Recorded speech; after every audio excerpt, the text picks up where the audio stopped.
এই পৃথিবীতে যতদিন থাকবেন যতজনের উপকার করবেন, উপকার করার আগে মনে মনে চিন্তা করবেন সে আমাকে একদিন লাথি মারবে এই সুযোগ পেলে।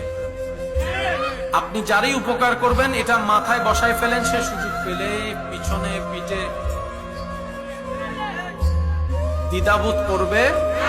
যাকে আপনি গর্ত থেকে টেনে তুলবেন হাত দিয়ে, সে একদিন আপনাকে ল্যাং মেরে গর্তে ফেলার চেষ্টা করবেই করবে। কারণ এটা পৃথিবী, এটা দুনিয়া, এটা জান্নাত নয়। দুনিয়াতে চিরস্থায়ী সুখ বলতে কোনো শব্দ নেই, দুনিয়াতে চিরস্থায়ী শান্তি বলে কোনো শব্দ নেই। সেজন্য মুমিনরা বড় বুদ্ধিমান। মুমিনরা বলে কান্না করি আর হাসি, দুনিয়ার টাইম তো চলে যাচ্ছেই যাবে।